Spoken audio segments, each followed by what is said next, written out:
Hey everybody, it's Rick Silva. Welcome to part 11 of the 12-part series on the Science of Business Networking series, how to earn referrals from your past, your current, and your future clients. This is, again, part 11 of a 12-part series. So in my career, I've heard this a lot of times, many times. How do you get so much done, and do you ever sleep? And we're going to go in today how I get so much done. I've studied time management, and activity management is the better way to say it. You can't manage time, but you can manage activity. So I'm going to give you some of the ways that I do that. Couple this webinar with the one next week, and then you're pretty much going to know everything that I do to stay on task and get a lot of stuff done. So one of the reasons I get so much done is I have a burning desire to succeed and to help people. I plan my day the night before. I very rarely watch TV, and I definitely do not watch the news. I'm not going to buy into the negativity that's on the news. Here's what we're going to cover today. We're going to talk about Parkinson's Law, time management, and organizational skills. These are the techniques that I've learned over 14 or 15 years of study. These are things that I do on a daily basis. Okay, we're first going to talk about Parkinson's Law. Parkinson's Law also feeds the 80-20 rule. Well, let's talk about Parkinson's Law here. So Parkinson's Law states work expands to fill the time allotted for it. If you have 2 hours of work to do in an entire day in which to do it, the work will tend to expand gradually and it'll take you all day long to do 2 hours of work. However, the reverse is also true. It is work contracts to fill the time allotted for it. Use this law by setting deadlines for yourself that force you to complete the task sooner. Continue to analyze your work and focus your attention on completing your most important task, the task that represents the most valuable contribution you can make on schedule, if not before. Now, you guys know I'm a huge student of Brian Tracy. Here's some more Parkinson's Law under an article he wrote called The Law of Time Pressure. There's never enough time to do everything, but there's always enough time to do the most important things. When you find yourself under pressure to get a job done by a particular deadline, you're forced to be vastly more efficient than you would ever be if you felt that you had ample time. This explains why so many people get the job done only when they're faced with stringent deadlines. Now, what you can do is you can put self-imposed stringent deadlines. It doesn't have to be imposed by someone else. Question you can ask are, what are the highest value activities? What are the things that I do that contribute the greatest amount of value to my work? What can I and only I do that, if done well, will make a real difference? If I don't do it, it won't get done. But if I do it, and I do it well, it'll make a significant contribution to work and my life. And what is that? Some more about it. At any given time, there's usually only one activity that represents the highest and best use of your time. Your job is to identify it and then throw your whole heart into it, getting it done quickly and well. Create your own forcing system, which I'm going to go over here shortly. Set specific deadlines for yourself and then resolve to get the job done well ahead of schedule. An action exercise, identify your most important tasks, the tasks that represent the most significant contribution you make to your company. Resolve to work exclusively on those tasks before you start on anything else. This is one of my favorite stories. This is a true story. Now you see on the screen it says Ivy Lee and Charles Schwab. This is a word-for-word account of this story. You can find it on the internet. Now, Ivy Lee was an up-and-coming management consultant. That Charles Schwab is not the stock guy. That Charles Schwab was the then president, I believe he's the president and CEO. I can't remember his exact title. Pretty sure it's president and CEO. It's going to say here in a second, of Bethlehem Steel under Andrew Carnegie. So you can imagine he's working for the richest, who ended up being the richest man in the world at the time. This is a true story about Ivy Lee, the management consultant, and Charles Schwab. Charles Schwab, then president of Bethlehem Steel, once granted an interview to a man named Ivy Lee, an up-and-coming management consultant. Lee assured Schwab that he could uncover opportunities for improvement of the company's operations. Schwab already knew of more things that needed to be done than his staff could handle. He didn't need more knowing, he needed more going. Schwab told Lee that if he could show Schwab a way to get more things done in a day, he would gladly listen, and if it worked, he would pay Lee whatever he asked within reason. Lee told Schwab that he could increase personal management efficiency throughout the company by at least 50% for anyone who applied themselves. Lee then handed Schwab a piece of blank paper. He told Schwab to write down the most important things that he needed to get accomplished the next day. After Schwab completed the list, Lee instructed him to number them in order of their true importance. This took Schwab a while. He wanted to make sure the order was correct. Lee then instructed Schwab to begin first thing in the morning working on the number 1 item. When that item was complete, to start on number 2 item, and then so on. If everything on the list couldn't be completed by the end of the day, then surely even less would have gotten accomplished without a list, and Schwab agreed. Lee told Schwab to do this task every day, and once he was convinced the system worked, to share it with his management team. He closed by telling Schwab to try it for as long as he liked and to send Lee a check for whatever Schwab thought the idea was worth. In just a few weeks, Ivy Lee received a check for $25,000. And I want you to take a look at the next line. That was in the 1920s. That's the equivalent of at least $250,000, if not $500,000, for one single idea. So if you don't use lists in your day-to-day operations, try it for a week. It's that easy. You'll be amazed at how much more you get done in the same day. Now, the key points of this story, I'm going to back up real quick. The key points of this story is to write down the most important things that he needed to get done the next day. What you need to understand is he's telling him to write down the most important things the night before. It doesn't say that, but what he needs to write down the night before is what he wants to get accomplished the next day. Then he prioritized them in order of importance. Okay, the other thing that I found out later, the magic number is 6. To write down 6 things that need to be accomplished, and that's it. Write down 6 things the night before you're going to accomplish the next day. And again, he was paid about $500,000 in today's dollars for this one idea. I figure if it's a $500,000 idea, that I'd like to share it with you guys, and it's something that I've used for years. Okay, time management refers to a range of skills, tools, and techniques used to manage time. You're actually managing activities when accomplishing specific tasks, projects, and goals. The process of scheduling and organizing time to determine how much time is required to complete multiple direct and indirect tasks and when such tasks are required. In education, examples of direct tasks consist of reading assignments, homework assignments, projects, test preparation, on and on. Generally, time management refers to the development of processes and tools that increase efficiency and productivity. In business, time management has morphed into everything from methodologies such as enterprise or resource planning through consultative services such as professional organizers and ACT and all kinds of other time management tools.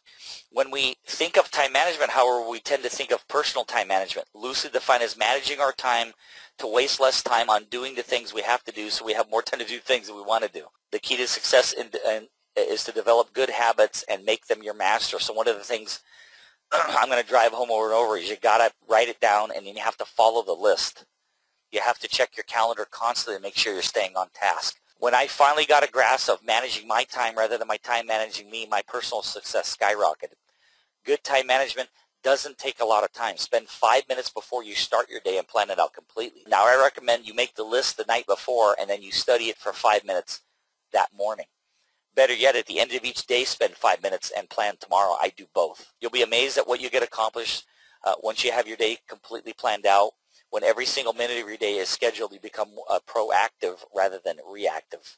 See, I don't let the phone and email rule my life. I rule my life through my to-do list. Okay, creating a sense of urgency. So Zig Ziglar wrote an article. You can find it on the internet. And basically, it's ever noticed how much people get done the day before vacation. So I want you to think about the vacations you take and how much scrambling you do the day before and how much you get accomplished. There's a very good chance that the only time you write down everything you need to do is the day or two before vacation. And what Zig goes on to say is if you can be 3 to 5 times more productive by writing it down and doing it because you're so excited the day before vacation, why don't you do it every day? And most people just don't. They don't think of it. They just don't do it. And something else to think about, this is from Jim Rohn, and what he says is, I'm going to be doing this.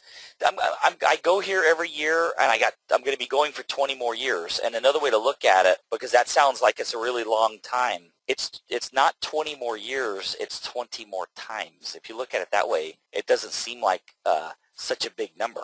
Oh, it's only 20 more times in my whole life. And what that does is it starts to create a sense of urgency. It just gets you to think differently. It's how many times, not how long. This number is actually 99%. Did you know that 97% of all people spend more time planning their wedding than they do planning their lives? So this is something I say a lot of times in seminars, that for those of you that have either that are married, generally the female plans it. Whether you've planned it or you've seen other people plan a wedding, they spend, I want you to listen very closely to this. People spend a year planning one day, but they won't take one day to plan the year. They take an entire year to plan their wedding day, but they won't take one day to plan their year. They won't take 5 minutes a day to plan their day. It's just something to think about. Priorities are out of whack sometimes. Now I'm going to show you what I took maybe 5 or 6 or 7 different courses on time management, and I took that Charles Schwab and Ivy Lee story about writing out the 6 things you need to do, and you do it the night before you go to bed. This is how I do it. If you take a 4x6 card and have a stack of them next to your bed along with a pen, every night before you go to bed, the last thing you do is you're going to write down the 6 things you're going to do tomorrow. In order of importance, the most important one first. And then we're also going to talk about Rainmaker. So let's go into, it goes right into Rainmaker. Okay, let's talk about the 4x6 card. So on that 4x6 card, you need to write down the 6 things you're going to do the next day. There's a couple different ways to prioritize them. The one that has the highest monetary return, or it's the thing that you hate doing the most. Let me explain why that needs to be first. There's a book and a tape set by Brian Tracy called Eat That Frog. Eat That Frog. Here's the basis of the program. Let's say you have 6 things written down and you put the thing you hate the most last on the list. You should put it first, but let's say you put it last. You'll get number 1, 2, 3, and 4 done. You will not get number 5 done, because when you get number 5 done, you have to do that thing that you hate. So what Brian Tracy says is, if tomorrow morning the worst thing you need to do all day is eat a frog, do it first thing. The rest of the day is a vacation. So if you put the hardest thing fourth, you will not complete the third one. If you put the hardest thing second, you won't complete the first one. Put the thing you desire the least first. Get it over with, and then everything else is going to be pure joy. So again, the night before, write down the 6 things you're going to do tomorrow. Prioritize them with the highest return as far as money goes, and then also put the hardest thing very high on the list, if not first. Now, if the screen you're looking at is the 4x6 card, up here in this corner is where I write the 6 things I'm going to do right here on this left-hand side. Down here is a point scoring system. I recommend all of you do the 6 things. If you did it every day for a month, if your income doesn't go up by at least 20%, I'll be stunned. I'll be stunned. The point scoring system, I'm going to show it to you, but for some of you, 6 is going to be way too low.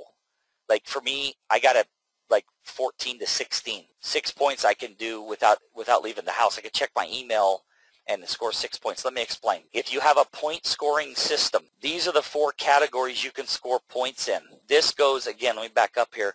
The point scoring system, I put it down in the right-hand corner of my 4x6 card. Here are the 4 ways you can score points. Getting a lead, a referral, or an introduction to a decision maker. Setting an appointment to meet a decision maker. Meeting the decision maker face-to-face. And then getting a commitment or a close to purchase or an action that directly leads to a purchase. So basically, get a lead or referral, set an appointment, meet the person, make a sale. Those are the 4 categories. Here are the points. You get a point for getting a lead or referral. You get a point for setting the appointment. You get a point for the face-to-face meeting. You get 2 points for the face-to-face meeting. You get 2 points for making the sale. If you score 6 points per day, you will never run out of prospects. Your pipeline will always be full. You will never have a slow period. You'll always be making rain. So this was taking out of how to become a rainmaker. When I started this 9 years ago, I killed me to score 6 every day. I scored 6 today by about 9:05 because I average 3 referrals a day, 2 coffee meetings a day, close, if not every day, every other day, and sometimes 10 in a day. I closed 5 today. So today alone, I did 8, 9, 10, 11, 12, 13. Today was 14 points, and I didn't work. I drove 75 miles to Napa. I ran a networking group, and I drove back. And then I sat out on my deck today for 2 hours. and I scored 13 or 14 points. Some of you are going to you're going to have to crush the entire day to score 4 points. But if you do this point system, I promise you there's going to come a time where you're going to have to up it. Now, I went from 6 to 10. That took me a few months. Then after a year, it was like 10 to 14. 16 would push me. 16 would be my next step. 16 points a day. So this will really, really push you. Some other tips to better time management. Make a list of everything you want to accomplish tomorrow. Then pick the 6 most important things and list them in order of priority. This is for your 4x6 card. Then set out to accomplish all 6 things, and the secret is attack the hardest ones first. Now you have 2 options here as far as the hardest ones first. I have a few things that I completely dislike. I hate doing collections for my networking groups. I do not like to email or call people and tell them they owe me money. So I don't do it. I have my assistant do it. Work on things that help grow the business. I do not do collections because I don't like to do it. My assistant does it. So you either have to do the hardest thing first or find someone else to do it. Remember the 80-20 rule. 20% of your activity will account for 80% of your results / 80% of your referrals / 80% of your income. Stay focused on what's really important. The only time you're actually earning a living is when you're face-to-face or on the phone with a prospect or motivating your organization if you're network marketing. Everything else is busy work. Do it or have someone else do it. Number 4, stay on schedule as much as possible. When something interferes with your schedule, go back to your list. Your 4x6 card is your to-do list. It's your autopilot on an airplane. The next time you fly, look at the wings. And that plane is constantly steering back and forth. It's constantly adjusting because the wind knocks it off course. A telephone call knocks it off course. An email knocks it off course. Your to-do list or your 4x6 card puts you back on course. Number 5, when you have accomplished a task on your list, cross it off. Crossing things off your list gives you an incredible sense of accomplishment. There's nothing cooler than check it off, check it off. And then plan, plan, plan. That's the secret of activity management. And make activity management a habit, not a skill. The only way this is going to become a habit is if you do that 4x6 card every night for a minimum of 21 days straight. Then you force it into a habit. Time management, again, if what you're doing is not moving you toward your goals, then it's moving away from your goals. You're either moving toward them or away. Nothing is neutral. Everything that you're doing is either moving you toward the things you want to accomplish in life, the person you want to be, the wealth you want to accumulate, or it's moving you away. Everything counts. Some more things to consider. I want you to take a look at the desk you're sitting at right now and other cards all over it. Do you have a mess? Do you have paperwork laying all over the place? So what I highly recommend is that you get some of those standing file, they look like accordions, and you stand up your files in it so everything's upright. If it's laying down, it's going to get covered, out of sight, out of mind. So try to have everything standing. Don't lay things down on your desk. Card Scan is the business card scanner that I use. I scan all my cards in. They go into a database. I highly recommend that you have a business card binder. I've covered this many times. Buy a binder. I want you to buy sleeves. You can buy it at any office supply store that hold around, I believe it's 10 cards per page, and put a bunch of those in the binder, and they get the letter A to the letter Z tabs. And I want you to put all those cards you've collected in a business card holder, alphabetical order by industry. Alphabetical order by industry, not by the person's name, because if the person's a plumber, you'll never remember the name, but you go plumber, plumber, plumber. Oh, Jen, I know this plumber. What's his name? Ah, plumber, plumber, plumber. Well, if it's alphabetical by order by industry, I just go to the letter P, and I found the plumber.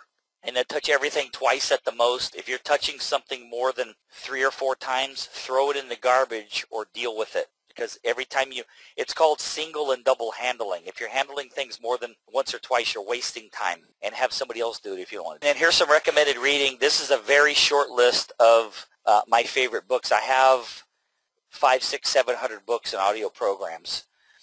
And they're all business books. I don't have... Jen, who's on here, has 500 books. We just have a different kind of library. I'm not wired to do. I don't know how to read stories. I want to. There's some books out there I want to read. I'd love to read Lord of the Rings and Harry Potter and all that.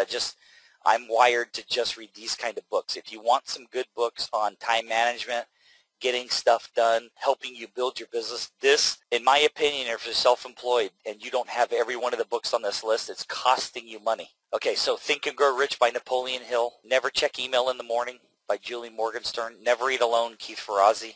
Eat That Frog, Brian Tracy. Maximum Achievement by Brian Tracy. Okay, Jen's getting on me. She has at least 6 of these books. Cool. I know you do. Richest Man in Babylon, George Clausen or George Clason. The E-Myth by Michael Gerber. Rich Dad, Poor Dad, Robert Kiyosaki. The Advantages of Poverty, Andrew Carnegie. As a Man Thinketh, James Allen. Multiple Streams of Income by Robert Allen. There's one missing from this list. If you guys, most of you have heard of Think and Grow Rich by Napoleon Hill, and that book sold a lot of copies. He interviewed and worked with Andrew Carnegie and Ford and I think Rockefeller and put their strategies and tactics into Think and Grow Rich. If you guys want to see the true person who basically did Think and Grow Rich, if you want to read word for word, the master of all masters, in my opinion, way above Napoleon Hill. The third one from the bottom is called The Advantages of Poverty by Andrew Carnegie. That is a word for word interview. Napoleon Hill, the author of Think and Grow Rich, it's a word for word interview with Andrew Carnegie. It's a book. The whole book is Napoleon Hill interviewing Andrew Carnegie. You want to hear the master, the biggest thinker, in my opinion, that ever lived, a guy who sold Bethlehem Steel for $845 million in 1918 or 1920, making him the equivalent of like 50 billion in today's dollars. Then you listen to Andrew Carnegie, The Advantage of Poverty. It's not the easiest thing in the world to find. To me, that's unbelievable. Oh, the book that's missing is Acres of Diamonds. Acres of Diamonds, I just remembered. I think it's by Russell Conwell, and I'm going to do that, and I'll look it up later. I'm pretty sure it's Russell Conwell. Man, I'm going to be impressed with my memory if I got that right. Acres of Diamonds is an unbelievable story. Okay, now action steps. Try the Rainmaker technique and the 4x6 card. Write down the 6 things you're going to do tomorrow. Try it for the next 2 weeks and see how it works for you. I got a feeling you'll never stop doing it. I thank you for being on. I hope you enjoyed the 11th in a series of 12. Thanks for being on.